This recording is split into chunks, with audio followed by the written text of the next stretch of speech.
Queridos, o tema da mensagem de hoje é como edificar uma vida sólida. E eu quero começar lembrando de uma historinha que eu amava quando eu era menino. Eu sempre dormi muito pouco, viu, gente? Sempre briguei com sono. Eu me lembro que às vezes eu pegava no dedo da minha mãe e ela falava, conta até 100. Eu contava até 1000 e não dormia, né? Sempre foi muito difícil. E a minha irmã mais velha, ela vinha e contava histórias para mim. E uma das que eu mais amava era a história dos 3 porquinhos. Quantos de vocês se lembram da história dos 3 porquinhos? Quem tem medo do lobo mau, tan, tan, tan, tan. Lembra disso? Basicamente a história era a seguinte: eram 3 irmãos, 2 irresponsáveis e um muito responsável. O primeiro construiu a casinha dele de palha. O segundo construiu a casa dele de madeira. E o terceiro de tijolo. Então, quando veio o lobo mau, os 3 estavam juntos, correram para casa primeiro que tinha palha. O lobo mau falava, saiam agora que eu quero entrar, porque se não sair vai tudo para o ar. E a casa toda foi para o ar. Aí eles correram para a segunda casa. Aí ele chegou diante da casa, saiam agora que eu quero entrar, porque senão vai tudo para o ar. Soprou e foi tudo para o ar, eles correram para a terceira casa. Bom, o lobo mau cansou de soprar e a casa não caiu, né? Aí eles tentaram, o lobo mau tentou entrar pela chaminé e tinha um caldeirão de água fervendo e ele caiu lá, se queimou todo e fugiu. Bom, a minha irmã contava história assim para dizer que a gente tinha que ser trabalhador, que tinha que, construir uma casa que fosse sólida e tal. Mas isso, gente, na verdade eu comecei com essa historinha para dizer que todo tipo de história, de metáfora, ela marca a vida da gente para sempre. Eu me lembro da cena onde eu estava e a minha irmã contava. Eu me lembro que quando chegava na casa de palha eu já ficava morrendo de medo que o lobo ia conseguir, né? Mas quando chegava na vez da casa de tijolo eu falava, agora ele vai perder, né? E eu pedia, conta aquela dos 3 porquinhos de novo. Era toda vez que ela ia pôr a gente para dormir, tinha que contar essa história. A Bíblia também usa muitas metáforas, porque as metáforas elas têm essa propriedade, essa capacidade de nos trazer algo que é corriqueiro para que nós reflitamos na nossa vida espiritual. Então a Bíblia fala, por exemplo, que a igreja é o corpo de Cristo, Cristo é o cabeça, e nós somos membros diferentes, mas fazemos parte de um corpo. A Bíblia fala que nós somos a lavoura de Deus, não é isso? Um semeia, outro rega, mas quem dá o crescimento é Deus. A Bíblia fala que nós somos também como uma casa, que foi construída sobre a rocha, ou alguns uma casa que foi construída sobre a areia, e quando vem a tempestade, aquela que é construída sobre a rocha permanece. Hoje, falando para vocês a respeito de edificar uma vida sólida, uma vida espiritual sólida, eu quero pensar com vocês a respeito dessa metáfora da edificação. A metáfora do edifício, como sendo a nossa própria vida. Isso vai trazer tantas lições importantes aqui para a gente. Então eu quero dizer para você que está nos vendo pela internet, guarda no teu coração, aplica isso na sua vida, e todos que estão aqui também, porque é a palavra de Deus, e o objetivo de Deus sempre é, através do ensino, transformar as nossas convicções, transformar a nossa fé, a nossa prática e, obviamente, a nossa mentalidade. Amém? Hoje eu quero falar sobre 4 verdades assim muito importantes que a gente pode apreender a partir dessa metáfora de sermos um edifício, a nossa vida ser um edifício que vai ser construído com um propósito. Amém? Então a primeira verdade que a gente precisa entender para que a nossa vida seja sólida, para que o edifício da nossa vida seja sólida, é que nós devemos edificar sobre o fundamento que é Cristo. O fundamento ou a fundação naquele tempo era mais ou menos simples. Hoje em dia todo mundo sabe, né, que a parte mais importante de uma casa é a fundação. Se você não tiver uma boa fundação, a casa vai cair. Ou as paredes ficarão tortas, ou dará rachadura. Ou seja, uma boa fundação é o início e aquilo que sustenta toda a casa. Naquele tempo, a fundação ela começava com uma pedra angular. Quem já ouviu uma pedra angular? Já teve a oportunidade de ver, pelo menos em fotos? Levanta a mão. Uma pedra angular, gente, era uma pedra que era cortada para ser ou quadrada ou retangular. Era uma pedra muito forte, muito poderosa, mas ela tinha que ser perfeita, perfeitamente quadrada ou perfeitamente retangular. Por quê? Porque ela servia de prumo, para que toda a parede que fosse construída em cima dela tivesse ali aquele gabarito, né? Então, ela tanto tinha que ser perfeita para cima, a parede que fosse erigida para cima, quanto para os lados. Então, a pedra angular era o início de uma fundação. A partir daquela pedra angular, todas as demais pedras eram colocadas, né? E aí você tinha o gabarito da casa. Algumas construções tinham mais do que uma pedra angular. As esquinas eram chamadas também de pedras angulares, ou pedra de esquina. Angular porque ficava ali no ângulo, né? Agora, quem é a pedra angular das nossas vidas? Jesus. Quando a gente vai lá para Efésios capítulo 2, versos 20 a 22, a Bíblia diz assim: edificados sobre o fundamento dos apóstolos e os profetas, sendo ele mesmo Cristo Jesus a pedra angular, no qual todo edifício bem ajustado cresce para santuário dedicado ao Senhor, no qual também vós juntamente estáis sendo edificados para a habitação de Deus no Espírito. Amém? O que o apóstolo Paulo está dizendo? Que a nossa vida, para ser edificada de maneira sólida, ela tem que ser edificada sobre o fundamento que é Jesus. Jesus é a pedra angular. Só que não é só a pedra angular, ele é toda a estrutura de fundação de um edifício. Aqui o texto, ele amplia. Na verdade, Jesus é a pedra angular, mas é toda a fundação, o gabarito que está embaixo da construção. E eu quero mostrar para vocês isso lá em 1 Coríntios 3, de 10 a 11, que diz assim: segundo a graça de Deus que me foi dada, lancei o fundamento como prudente construtor, e outro edifica sobre ele. Porém, cada um veja como edifica, porque ninguém pode lançar outro fundamento além do que foi posto, o qual é Jesus Cristo. Então, numa fundação, você tinha a pedra angular. Diga, pedra angular. Quem é a pedra angular? Jesus. Mas no texto anterior, Paulo fala sobre o fundamento dos apóstolos e os profetas. O que é isso? É o ensino apostólico. É o ensino dos profetas que vieram antes deles no Velho Testamento. Então, mas espera lá, pastor, Jesus é a pedra angular e o fundamento, ou é o seu ensino? Eu quero mostrar para vocês, queridos, que na Bíblia não existe uma diferença entre Jesus e o seu ensino. Porque Jesus é a palavra. Diga, Jesus é a palavra. Como é que diz João capítulo 1, versículo 1? No princípio era o Verbo, e o Verbo estava com Deus, e o Verbo era Deus. Jesus é a palavra, e a Bíblia é a palavra escrita, mas que expressa o caráter de Deus. Então, na verdade, gente, a fundação de uma vida sólida é Jesus e a sua palavra. Amém? Então, nós precisamos edificar sobre Cristo e sobre a sua palavra. O interessante é você entender também que a fundação, ela estabelece os limites do edifício. Sim ou não? É a fundação que é o gabarito. Se você for além da fundação, a parede vai cair.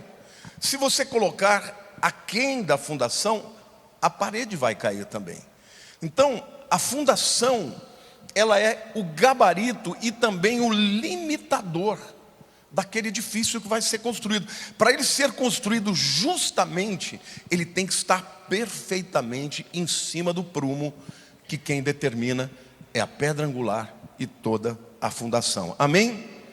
Jesus disse claramente isso: quem me ama, guarda os meus mandamentos. Por que eu estou falando isso, gente? Porque o limite da nossa fé, das nossas convicções, da prática da nossa vida, quem estabelece é Jesus, a pedra angular e a fundação. Uma sociedade como a nossa, ela está cada vez mais tentando destruir essas fundações, destruir a verdade. E hoje eu encontro muitos crentes dentro da igreja, e muitos desses que estão me vendo aí dizendo o seguinte: não, eu amo Jesus, o que eu não concordo é com a Bíblia. Não, eu estou falando sério. Tem gente que fala: não, a Bíblia é um livro velho, um livro obsoleto, tem que fazer uma releitura da Bíblia, segundo os padrões da sociedade. Ou seja, o que o povo quer é que, na verdade, a vida deles seja construída em cima de um fundamento que não é mais a palavra de Deus. Sim ou não? Hoje existem aqueles que abertamente contradizem a palavra, vão contra ela, mas existem aqueles que não falam de maneira aberta, mas vivem discordando da Bíblia.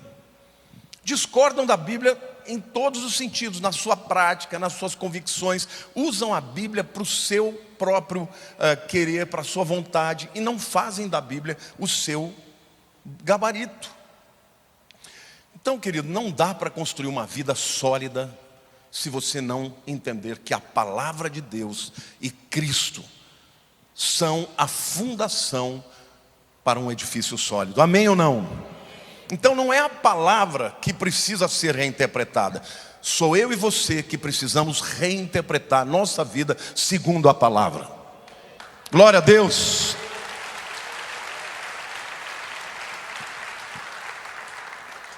Simplesmente porque a palavra de Deus é a verdade.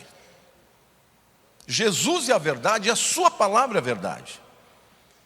Jesus, quando ele fala, usando a figura a metáfora, né, da videira, ele diz que nós precisamos permanecer nele e ele em nós. E se nós cumprirmos a sua vontade, pediremos ao Pai o que quisermos e tudo nos será concedido. Gente, se você quer subsistir aos ventos de heresias, de doutrinas erradas, você tem que se firmar na palavra. Se você disser: não, eu creio em Jesus, Ele é o meu Senhor, é o meu Salvador, mas vive de uma maneira completamente diferente da sua palavra, o edifício da sua vida vai ruir, vai ter brechas, vai ter buracos, vai ter fraquezas, e o inimigo sempre procura uma brecha para que ele possa entrar. Amém?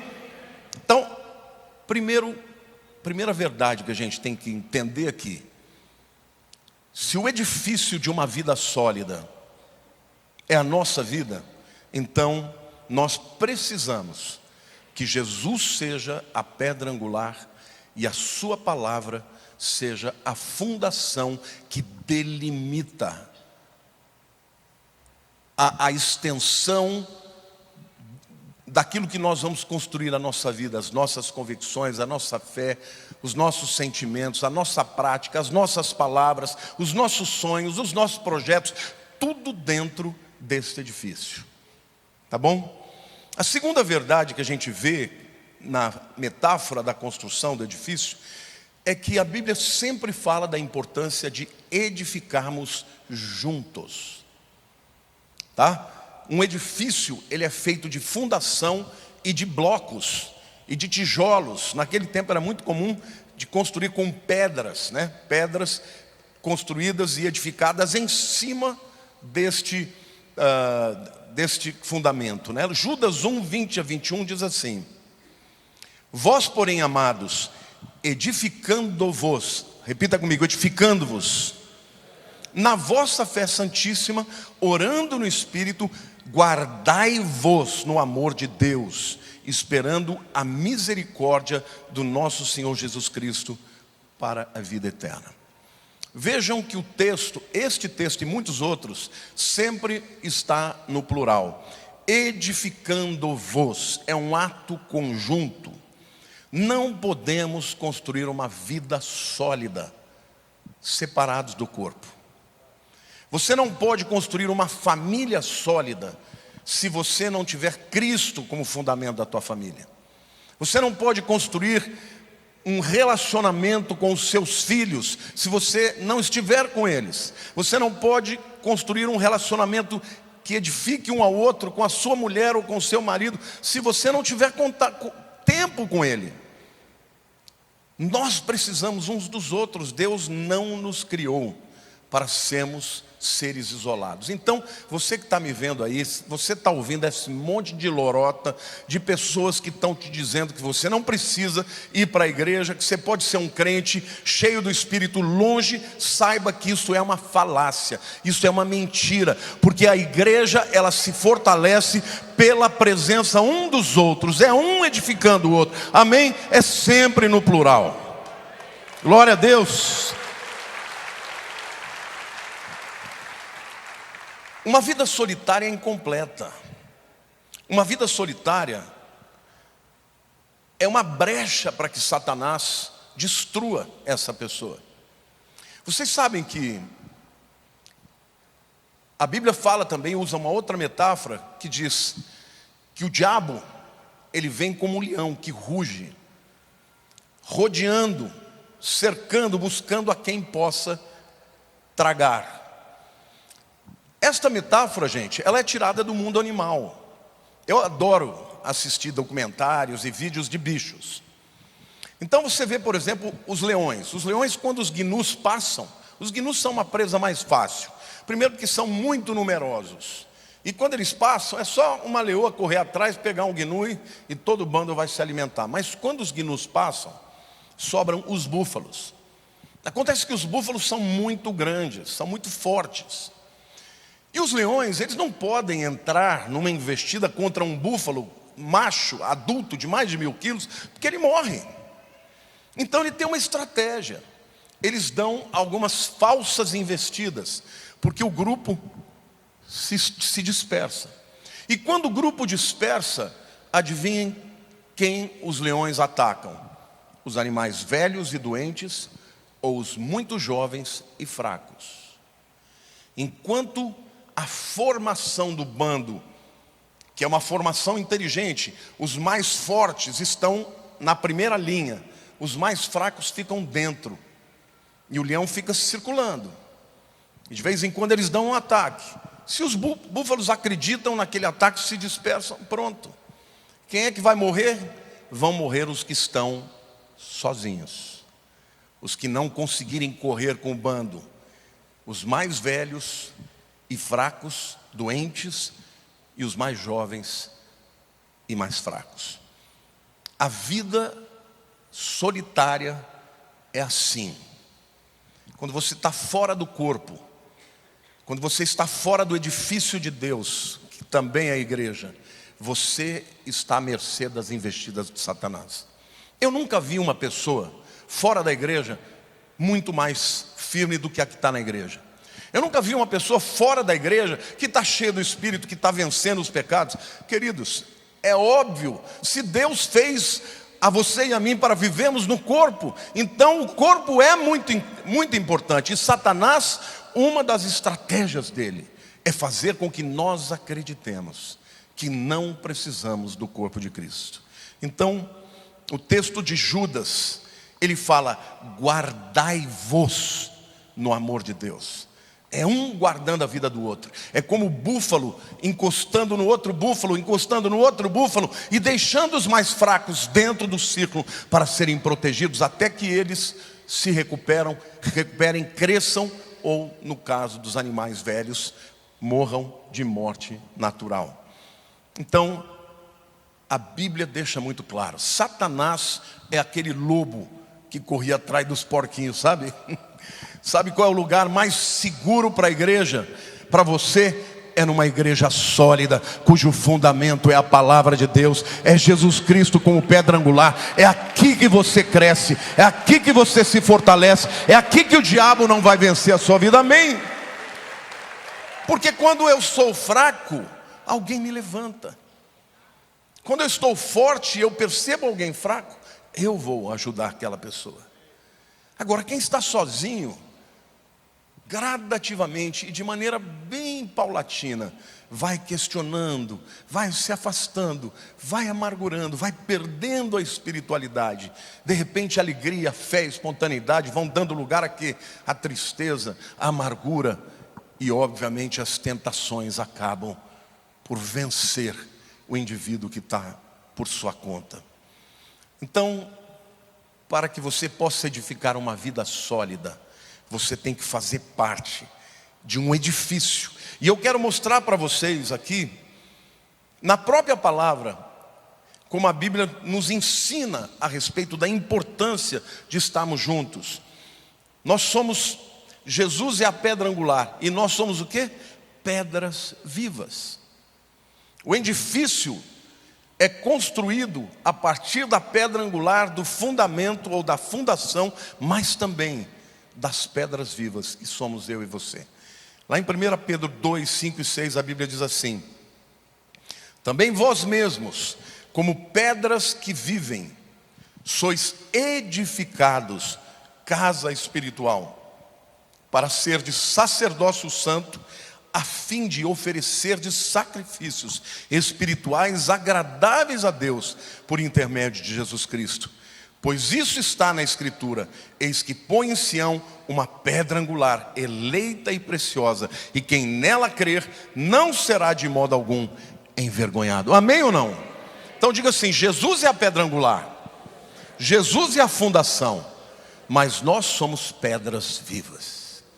E num edifício, gente, depois que você constrói a fundação, você vai assentando as pedras, uma pedra em cima da outra, uma pedra escorando na outra.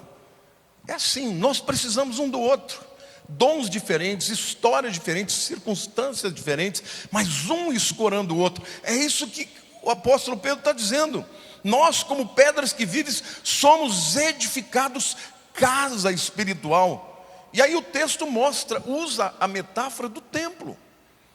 A casa espiritual onde o sacrifício santo e sacrifícios agradáveis a Deus são ofertados, era o templo. Então, a Bíblia está mostrando claramente que quando nós estamos edificados sobre a fundação e a pedra angular que é Jesus, e escorados uns pelos outros, nós vamos sendo edificados como casa espiritual para Deus. E não só casa espiritual, mas também somos aqueles que nos tornamos sacerdócio santo, a fim de quê? De oferecer sacrifício espiritual agradável a Deus, por meio de Jesus, amém? Quando alguém está louvando aqui, está oferecendo sacrifícios agradáveis a Deus. Quando alguém vem numa quarta-feira para fazer a obra e entregar a cesta básica, está fazendo sacrifícios espirituais a Deus. Quando você ora com alguém, você está fazendo sacrifícios agradáveis a Deus. Quando você abre a tua casa para ter uma célula, você está ofertando a Deus sacrifícios espirituais agradáveis, amém ou não? Mas nós também vamos sendo edificados juntos como pedras vivas, um edificando o outro. Quantos aqui se converteram aqui na nossa igreja? Levante a mão. Muitas pessoas. Você pode olhar para trás e perceber mudança na tua vida interior espiritual? Quantos podem se lembrar, ver isso na sua vida? Você viu o crescimento, maturidade? Hoje você conhece mais. Você pode olhar para você e falar: puxa vida, eu era assim, hoje Deus mudou a minha vida. Quantos podem ver isso? Não só os que se converteram aqui, mas todos os que se converteram e fazem parte do corpo de Cristo, crescem espiritualmente, para se tornarem uma casa espiritual para Deus, através da comunhão com os irmãos.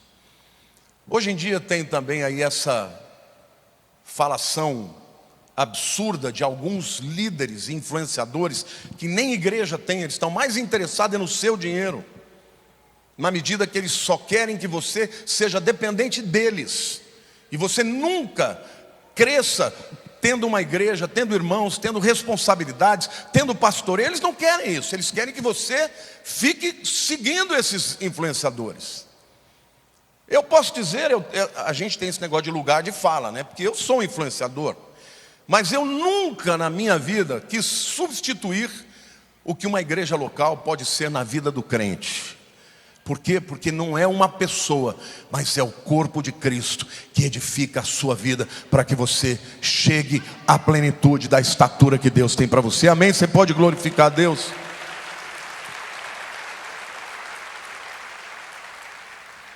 O plano de Deus sempre foi o conjunto. A edificação só se dá pelo conjunto. Quando Jesus fala da igreja, Ele fala do corpo de Cristo, em que Ele é a cabeça e nós somos os membros. O que é um membro sem a cabeça? Não é nada. Mas quando estamos ligados à cabeça que é Cristo, cada um de nós é um membro diferente, com uma função diferente, com uma capacidade diferente. Mas se você perder um mindinho do pé, você vai sentir dor. Eu estou aqui com essa bota porque eu quebrei o 5º metatarso. Gente, tem que ficar 3 meses andando com essa bota aqui, que pesa uns 3 quilos. Eu tiro essa bota para tomar banho e falo, não vou usar mais. Põe o pé no chão, aquela fraturinha de nada faz com que o meu corpo inteiro seja afetado. Então, nunca se esqueça, Deus nos criou para viver em comunidade. A igreja é perfeita? Não é. Eu não conheci nenhuma. Sabe por que ela não é perfeita? Porque você e eu não somos perfeitos. E tem muita gente que é incapaz de viver em comunidade se não concordar com tudo que tem lá. Esquece, meu irmão, você não vai viver num casamento, você não vai viver numa igreja, você não vai viver num trabalho. Você precisa de pessoas, e gente dá trabalho, mas ainda assim a igreja de Jesus é o projeto de Deus para a terra. Amém? Você pode glorificar a Deus?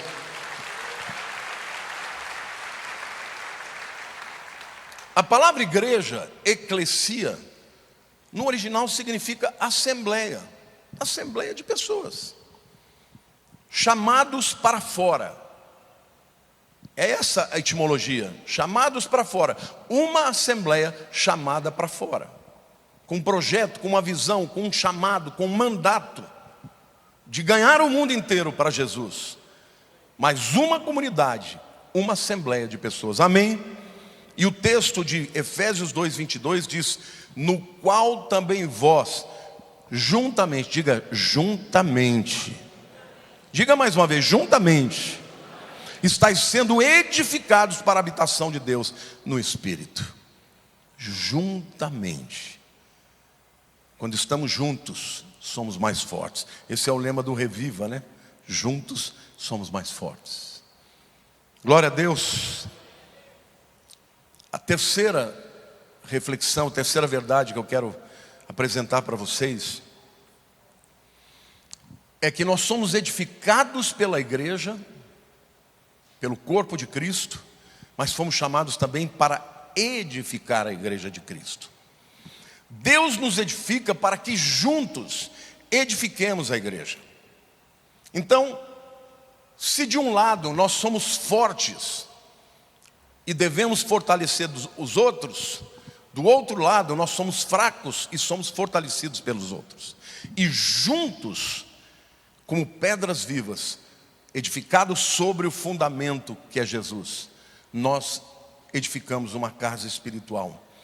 Então, esta metáfora da construção é de um templo, literalmente do templo. E ele fala de sacerdócio santo. Onde o sacerdote fazia os sacrifícios, irmãos? No templo.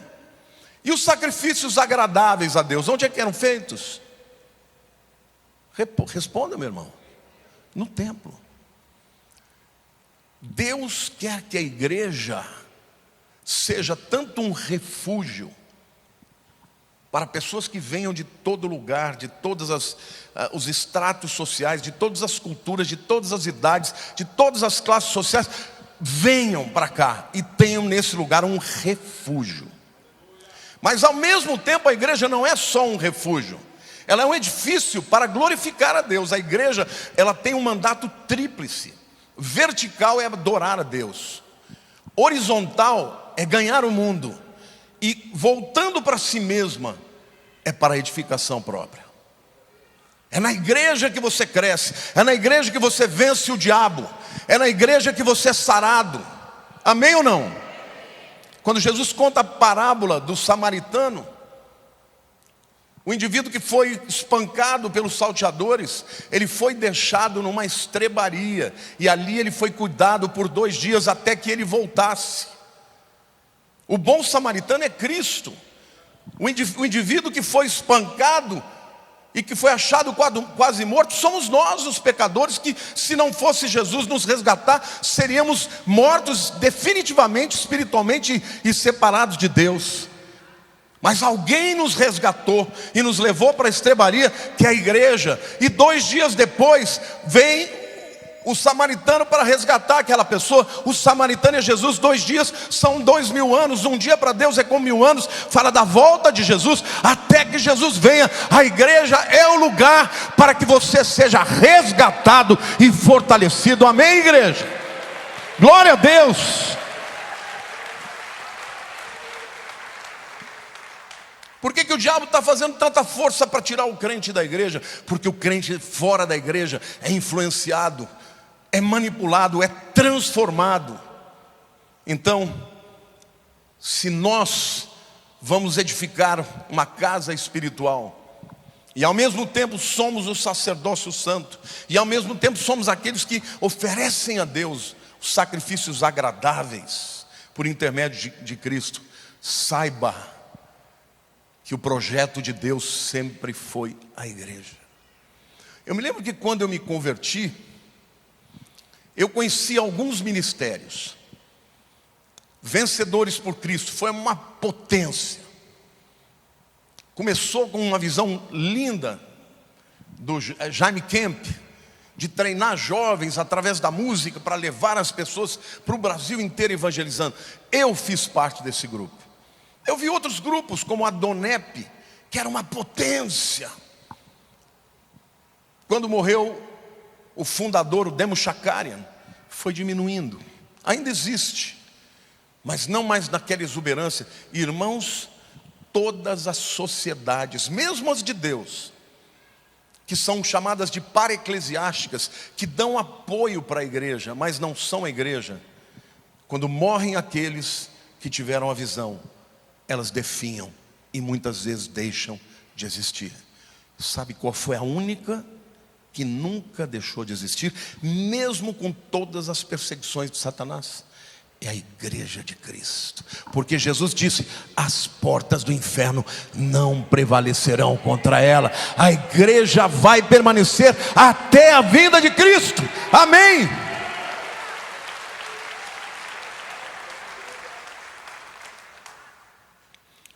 Hebreus capítulo 13, versículos 15 a 7. Eu acredito que tenha sido o apóstolo Paulo o autor dessa carta, embora existam muitas outras possibilidades. Mas Paulo está escrevendo para um grupo de cristãos hebreus que, por conta da perseguição, alguns acham que a perseguição de Nero, se for Paulo é a de Nero, se for mais tardia de Domiciano, mas de qualquer forma, por conta da perseguição, eles estavam abandonando a igreja, e abandonando a igreja, depois estavam apostatando. Então, a carta inteira é escrita falando sobre o perigo de uma apostasia. E aí no capítulo 13, de 15 a 17, o autor diz assim: por meio de Jesus, ofereçamos sempre a Deus sacrifício de louvor, que é o fruto de lábios que confessam o seu nome. Não negligencieis igualmente a prática do bem e a mútua cooperação, pois com tais sacrifícios Deus se compraz. Obedecei aos vossos guias e sede submissos para com eles, pois velam por vossa alma como quem deve prestar contas, para que façam isto com alegria e não gemendo, porque isso não aproveita a vós outros. O que o autor de Hebreus está dizendo? Que você deve continuar ofertando a Deus sacrifícios de louvor, que são frutos de lábios que confessam o seu nome, não negligenciando a prática do bem. Para quem? Para com os irmãos, para com os outros, na mútua cooperação. Deus se compraz, e aí diz: obedecei aos vossos guias. Hoje nós vivemos num tempo, irmãos, que as ovelhas ouvem o que os pastores dizem e entra por aqui, sai por aqui. Fazem o que querem, depois vem com os farrapos, vem machucados, dizendo: Deus não me ama. Mas você obedece o que você ouve? Meu querido, um pastor foi investir. Tem pastor bandido? Tem. Mas isso não quer dizer que a igreja é bandida. Se você descobriu que teu pastor é bandido, sai fora. Mas não fique fora da igreja, porque tem muita gente: eu não vou mais para a igreja, porque a igreja eu tive uma decepção. E daí? A igreja é de Jesus, meu querido, e existem pessoas que amam Jesus, e que são sérios, e que vivem segundo a palavra, amém ou não? Não deixe o diabo te convencer a sair da igreja. Do mesmo jeito que um filho precisa de um pai e de uma mãe, porque um pai e uma mãe amam, provêm a eles todas as necessidades, mas dão direcionamentos. E o filho que ouve o pai e mãe, pais que ensinam a verdade, são filhos que vão evitar as dores. Aqueles que não têm pais muitas vezes fazem escolhas erradas. A igreja sim, os pastores são pais espirituais, são guias. E a Bíblia diz: obedeçam em tudo a eles. Para quê? Para que eles não tenham que gemer, para conduzir a vida de vocês, amém? Muita gente me fala: pastor, você é meu guia. Depois que eu passei a ouvir as suas mensagens, minha vida mudou. Querido, isso é só a primeira página. A segunda página é: procure uma igreja perto de você, seja uma boa ovelha, para que Deus possa desenvolver todos os dons que Ele te deu na igreja de Cristo, com a família de Deus, amém, igreja? Você pode dizer glória a Deus?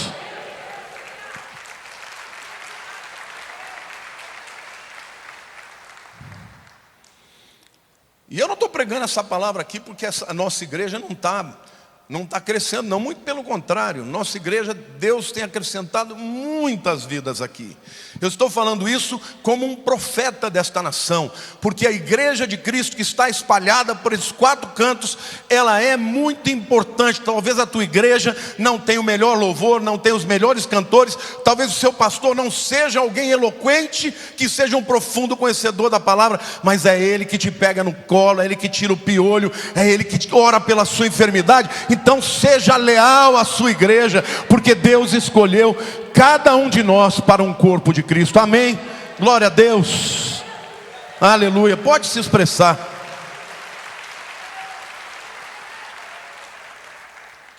E a última reflexão que eu quero fazer aqui é que nós devemos edificar para receber uma herança eterna.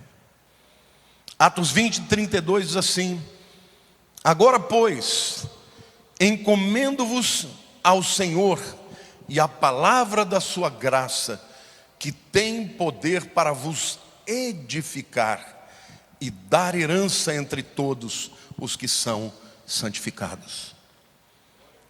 O propósito da igreja, gente, é nos preparar para sermos o lugar da habitação de Deus. Nós somos a habitação de Deus enquanto pessoas, porque somos o templo do Espírito, o Espírito Santo habita em nós. Mas isso não quer dizer que o conceito de estarmos no corpo seja substituído pelo fato de que o Espírito habita em nós. Por quê? Porque uma pessoa sozinha não tem todos os dons. Uma pessoa sozinha não tem toda a sabedoria, ela precisa do corpo de Cristo. Mesmo que o Espírito Santo habite nela, ela precisa do Espírito, dos irmãos, das outras pedras vivas que vão sendo edificadas para uma casa espiritual para louvor de Deus. E o texto diz que aquele que está sendo edificado vai também receber uma herança eterna, não nesta vida, mas na vida vindoura. Então, queridos, essa é a guerra dos nossos dias. A nossa guerra, muito mais do que uma guerra política, muito mais do que uma guerra ideológica, é uma guerra espiritual.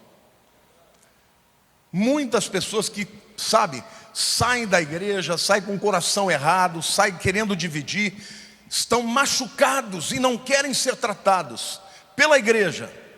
Estão simplesmente alongando o tempo da bênção e da transformação. Porque a igreja é o lugar onde todos nós devemos ser tratados por Deus. E eu quero concluir esta palavra com Hebreus 10, 24 e 25. O mesmo autor de Hebreus, escrevendo aos mesmos hebreus que estavam abandonando a igreja por conta da perseguição, vai entrando aquele sentimento de amargura. Não vou mais para essa igreja, não está fazendo nada na minha vida, não muda a minha história, eu continuo aqui passando por dificuldades, eu não volto mais lá. Olha o que o autor de Hebreus diz, e aqui um texto claro, para destruir esse argumento de que você não precisa da igreja. Consideramos-nos também uns aos outros, para nos estimularmos ao amor e às boas obras coletivamente.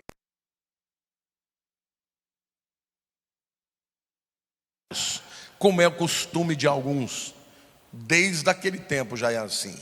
Antes, façamos admoestações, e tanto mais quando vedes que o dia se aproxima. O que o autor da carta aos Hebreus está dizendo é: considere um ao outro, tenha consideração pelos seus irmãos, pelas pessoas que estão com você por anos, pelas pessoas que investiram na sua vida. Considerem-nos mesmo quando eles estiverem vivendo um momento ruim. Não quebre um relacionamento simplesmente porque alguém errou com você. Assim como um casamento bem sucedido, ele só subsiste de maneira sólida quando você aprende a engolir sapo. Sim ou não? Todo casamento você tem que aprender a engolir sapo. Qual o marido que nunca ficou chateado com a esposa? Qual a esposa que nunca ficou com o filho? Qual com o marido? Qual o filho que nunca ficou chateado com o pai? Mas você não abre mão da sua família simplesmente porque você ficou chateado. Você luta por ela até que Deus a restaure. Amém, igreja? E aqueles que vivem e lutam pelo corpo, pela sua família, vão ser mais do que vencedores. A mesma coisa é para uma igreja. Pode aplaudir, começa, vai de vez. Não deixemos de congregar-nos, é a admoestação, como é costume de alguns. Antes, façamos admoestações, e tanto mais quanto vedes que o dia se aproxima. Pastor, quer dizer que eu não posso mudar de igreja? Claro que pode, irmãos. Ninguém é dono de ninguém. Eu nunca quis ser dono de ovelha nenhuma. Agora, como que você se sentiria se você chegasse e falasse: estou indo para a igreja tal, vai com Deus, tchau e benção. É lógico que eu vou lutar pelas minhas ovelhas, mas se elas quiserem ir, eu as abençoo. Mas vá para uma igreja que seja de Deus. Tem algumas aí que eu falo: eu não deixo você ir. A pessoa fala para mim: pastor, eu vou para o Bola de Neve. Eu falo: pode ir, e que o Rino é um homem de Deus, vai cuidar bem de você. Tem outras também, que são de Deus. Mas falar: eu vou para fulano ali, nesse você não vai de jeito nenhum. Só vai se quiser mesmo. Mas vai ser com a minha admoestação. Então, pode mudar de igreja? Pode. Se Deus mandar mudar, mude. Mas não viva sem a igreja. Porque a igreja é o projeto de Deus. Amém? Queridos, a igreja não é perfeita, mas é a única instituição que permanece para sempre.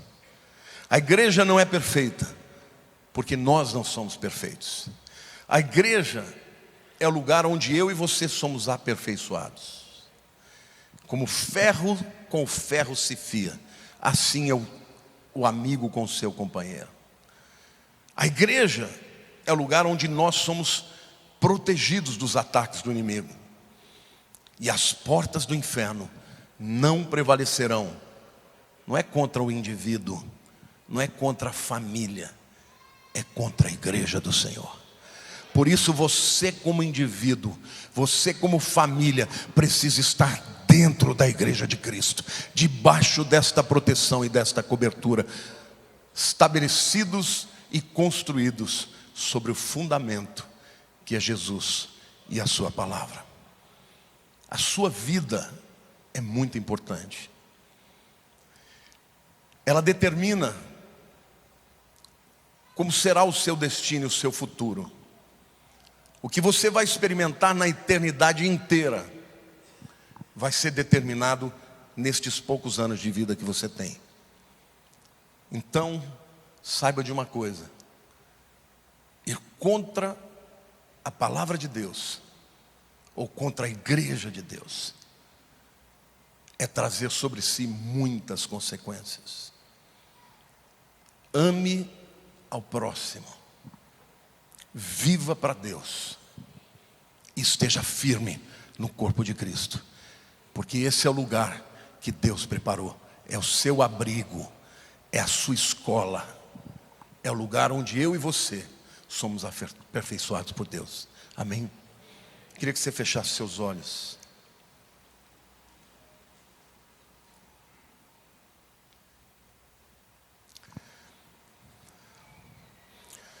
Talvez você tenha entrado aqui hoje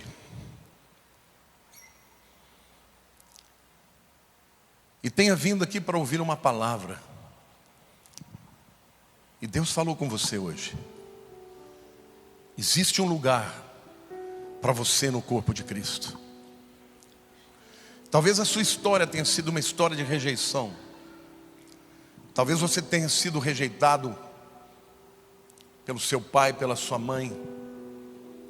Talvez você tenha sido rejeitado por um marido ou por uma esposa. Talvez você tenha sido rejeitado pelas pessoas no seu trabalho, na escola. Mas Deus te ama e Ele jamais te rejeitou. E hoje Ele tem um convite para você. Vinde a mim, todos vós que estáis cansados e oprimidos, e eu vos aliviarei. O Senhor quer que você venha para Ele e se entregue completamente a Ele. Seus sonhos, seus medos, mas também os seus erros, seus pecados, suas feridas, suas cadeias. Não há nada que Jesus não possa transformar. Eu sou uma prova viva disso. Eu cresci com uma ferida na alma que, quando era explicitada, fazia com que as pessoas fugissem de mim, tivessem medo de mim. Muitas declarações foram feitas contra a minha vida, de que eu não tinha futuro a não ser um futuro terrível e tenebroso. Mas um dia eu ouvi a palavra da verdade, e a palavra da verdade me libertou. E a minha história, que tinha um destino preparado por Satanás, foi transformada, e eu alcancei o destino preparado por Deus através de Jesus. Ele é a minha pedra angular, Ele é a minha fundação. E eu posso dizer para vocês que os momentos mais difíceis da minha vida, os mais difíceis, eu pude encontrar irmãos que me escoraram, que me sustentaram, até que eu pudesse estar forte para sustentar a outros. Então eu quero dizer para você que Deus jamais vai te prometer uma vida sem problemas, sem perdas, sem dores. Mas o que Deus te promete, se você se entregar a Ele e cumprir a sua palavra, você será mais do que vencedor. Então, se você está hoje aqui, ou está me vendo pela internet, e nunca entregou a vida para Jesus para valer, hoje é o dia de você fazer essa entrega. E eu quero orar por você. Se você está em casa, vai aparecer um QR Code aqui atrás, e você pode colocar o seu celular para que a gente ore por você. Mas se você está aqui hoje eu quero orar por você. Então levante a sua mão, onde você estiver. E eu quero orar pela sua vida, que está entregando a Jesus. Graças a Deus por essa vida. Há mais alguém? Levante a sua mão, onde você estiver. Graças a Deus por essa vida também. Eu vou pedir para você que está levantando a sua mão, vem aqui à frente e eu vou orar por você. Sai do seu lugar. Hoje é dia de salvação. Hoje é dia do Senhor transformar a sua história. Pode vir aqui. Aplauda mais. Hoje é dia de liberdade, de libertação, porque é isso que Deus faz.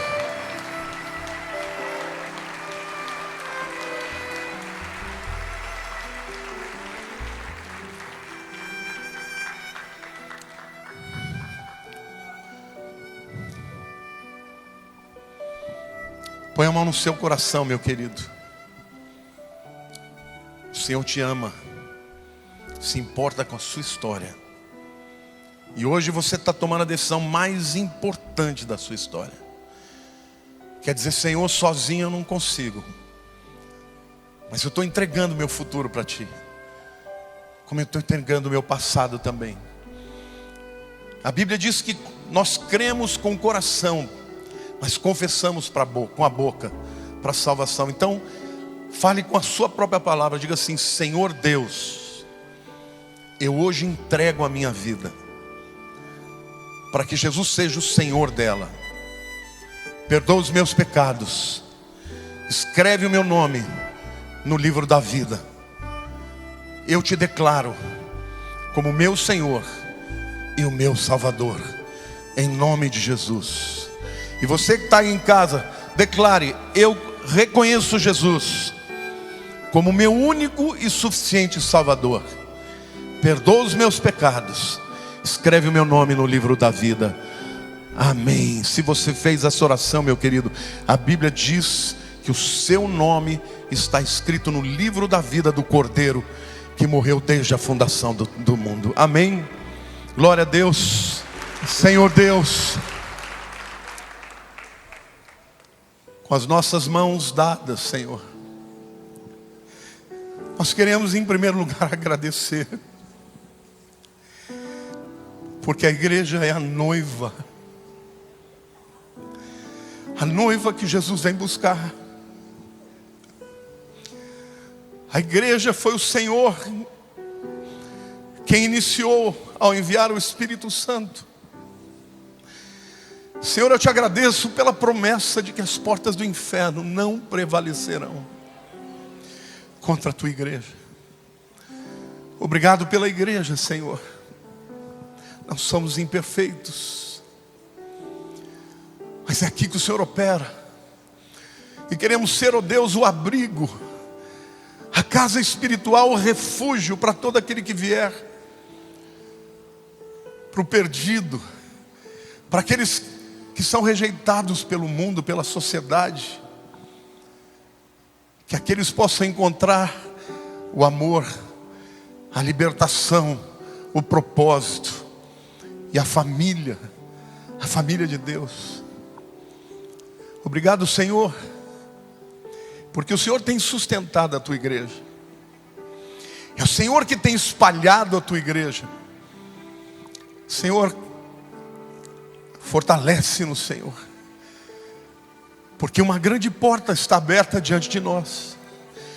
E nós queremos, ó Deus, viver segundo a tua palavra e edificados sobre o teu fundamento. Fundamento que é Cristo e a sua palavra. Abençoo cada uma dessas vidas que aqui vieram à frente. E eu te agradeço porque elas são fortalecidas e já estão sendo fortalecidas pela unção que há no corpo, ó Deus. Nesse momento, sobrenaturalmente, eles estão sendo fortalecidos, ó Pai. Eu não sei do que eles estão precisando. Alguns estão clamando por uma libertação. Outros, ó Deus, estão abatidos, deprimidos. Outros estão vivendo uma dificuldade financeira. Senhor, Tu és a nossa provisão em todas as áreas, em todos os segmentos. Obrigado pela Tua igreja, pelo Teu Espírito que habita em nós. Nós oramos e agradecemos em nome de Jesus.